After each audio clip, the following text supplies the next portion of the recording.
মানিকচক কলেজে বহিরাগত দখলমুক্তি এবং ছাত্র সংসদ নির্বাচনের দাবি তুলে কলেজের মূল গেটে সংগঠনের পতাকা বেঁধে বার্তা দিল বামপন্থী ছাত্র সংগঠন এসএফআই।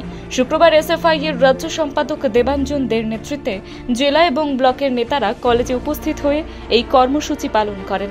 দেবাঞ্জন দের সঙ্গে ছিলেন জেলা সম্পাদক চিরঞ্জিত মণ্ডল, ব্লক নেতা দীপঙ্কর ঘোষ সহ একাধিক ছাত্র নেতা।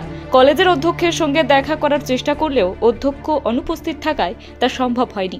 এরপরেই কলেজের মূল ফটকে সংগঠনের পতাকা বেঁধে দেন এসএফআই এর নেতারা। এ প্রসঙ্গে রাজ্য সম্পাদক দেবাঞ্জন দে বলেন, পরিষ্কার যে পশ্চিমবাংলার সমস্ত কলেজ ক্যাম্পাসেই তৃণমূলের ক্রাইম নেটওয়ার্ক চলছে। হাইকোর্ট অর্ডার দিয়েছে রাজ্যের সরকারের প্রতি যে 2 সপ্তাহের মধ্যে ছাত্র সংসদ নির্বাচনের দিন, নির্ঘণ্ট, গাইডলাইন সব ঘোষণা করতে হবে।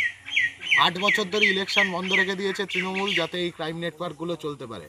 মানিকচক কলেজেও এখনও অবধি পাওয়া খবর অনুযায়ী প্রতিদিন বহিরাগত মাতব্বররা তৃণমূলের তারা কলেজের ভেতর ঘাঁটি ঘেরে বসে আছে, তারা যাতায়াত করছে। বাচ্চা ছেলেমেয়েরা তারা কলেজে যেতে এবার ভয় পাচ্ছে। তাদের ভয়ে যদি কাটাতে হয় তাহলে ক্যাম্পাসকে বহিরাগত মুক্ত করতে হবে। তার জন্যই আসা হয়েছিল। প্রিন্সিপাল স্যার নেই। এবার প্রিন্সিপাল স্যার কবে আসেন না কেউ বলতে পারছে না ঠিক করে। আজকে আসা হলো।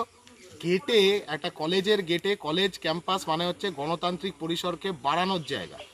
গেটে যদি একটা অর্গানাইজেশনের পতাকা থাকে তাহলে সব সংগঠনের পতাকা থাকবে।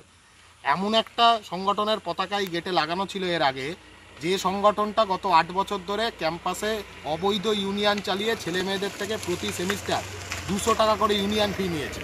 সেই ইউনিয়ন ফি এর টাকা কোথায়? সেই ইউনিয়ন ফি এর টাকা কার পেটে ঢুকলো? সেই ইউনিয়ন ফির টাকা দিয়ে কোন মাতব্বররা নিজেদের 7 মহলা বাড়ি বানালো, সব হিসেব, সব অডিট আমাদেরকে দিতে হবে। অন্যদিকে তৃণমূল ছাত্র পরিষদ এসএফআইকে তীব্র ভাষায় আক্রমণ করেছে। জেলা যুব তৃণমূল সহসভাপতি ইমরান হাসান বলেন, অভিযোগ তুলে কী লাভ আছে? যখন কলেজ ছুটি হয়ে গেছে, সমস্ত ছাত্রছাত্রী বেরিয়ে গেছে, তখন চুপচাপ রাজ্য সম্পাদক এসে মানিকচক কলেজে ফ্ল্যাগ লাগাচ্ছে। সেও একটা ফ্ল্যাগ লাগিয়ে পালিয়ে গেল। তারপরে যদি ছাত্রছাত্রী এসএফআইয়ের প্রতি দুর্বল থাকতো তাহলে ছাত্রছাত্রীর একটা সংগঠন থাকতো, এসএফআইয়ের কোনো না কোনো বার্তা নিয়ে কিছু না কিছু আলোচনা থাকতো। আর 34 বছরে মানিকচকের বুকে কলেজ করতে পারলো না।